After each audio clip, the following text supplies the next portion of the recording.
Sleep is a very big topic in our culture today. You may not be sleeping well. Your partner may not be sleeping well. And you know what? Your child may not be sleeping well. This is a very big issue in our culture because when children don't sleep well, it actually can affect them. So I thought it'd be good today to talk about little ones and their sleep. We're not the only ones in the world. We have to care about the little ones. So little people sometimes have trouble sleeping. They could be babies, they could be toddlers, they could be older children. So today we're going to talk with Gillian Dowling, who's an expert in sleep for young children. Gillian, welcome. Thank you. Tell me, Gillian, briefly describe the state of sleep among many children today. Well, unfortunately, there are some issues around sleep and children, and it definitely is we're in a bit of a sleep crisis in our society today. We live busy lives, we have places to be, we have jobs, we have a lot of things that lead to not having great sleep. And a lot of people really just believe that their children will grow out of it and one day they will be great sleepers. And, I wish that were true. Unfortunately, for many families, they have a baby who doesn't sleep. That turns into a toddler who doesn't sleep, a child that doesn't sleep, and then, oftentimes an adult who doesn't sleep. Sure, I know lots of people who don't sleep well. Yeah. Now let's talk about some of the basics, Gillian. Why might a child not be sleeping well? Well, I think a lot of times parents honestly don't really know how much their child should be sleeping. And I have polled people in the past and asked them how many naps their child has a day and how many naps they think their child should be having a day. And it's often askew and really not on target. So having appropriate naps is really important to getting your child to bedtime without being overtired, which really is our goal at the end of the day, to get baby in bed at an early bedtime so they can have healthy sleep throughout the night. Well, and we live in a very busy society. Sometimes parents might have trouble, or frankly, parents are a bit negligent and keep their children up till 1 in the afternoon, 1 in the morning, and that causes a problem, doesn't it? Absolutely. And most parents don't believe me that I would say one of the most important things about getting your child on a healthy sleep schedule is an early bedtime. And most parents believe that when they put their child to bed early, that they're going to wake up early. And that really isn't the case. Between 7 and 8 o'clock for a child from birth right up to, even 8 years old, between 7 and 8 is a really great bedtime. And usually your child will sleep till 7 o'clock. Gillian, I know of families where the 7-year-old child has a TV in his room. How smart is that? Not very.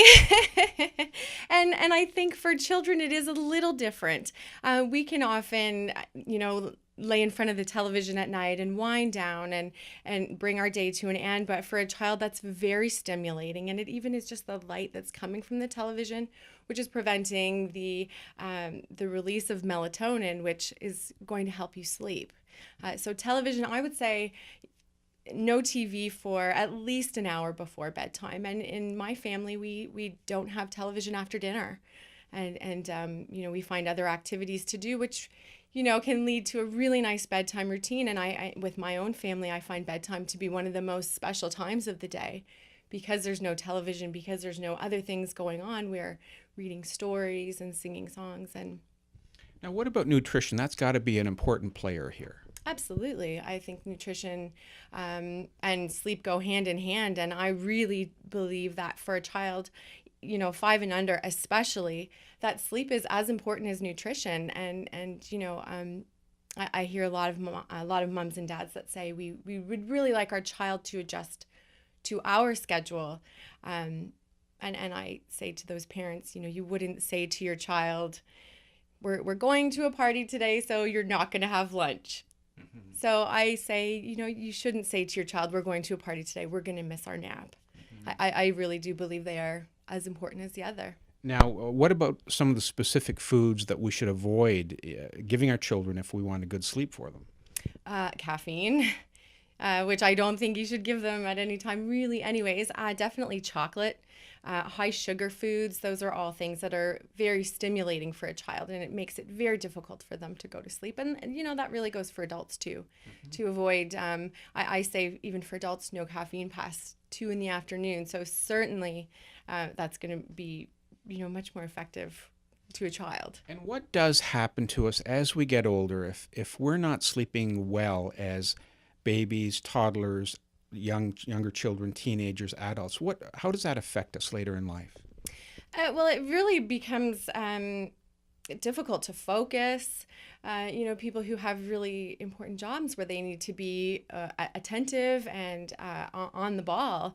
If you're sleep deprived, it's going to make it very difficult to focus and to really be effective. And, on a different note, there are a lot of people out there that are driving around who are sleep deprived. And research is showing that it's as dangerous as drinking and driving.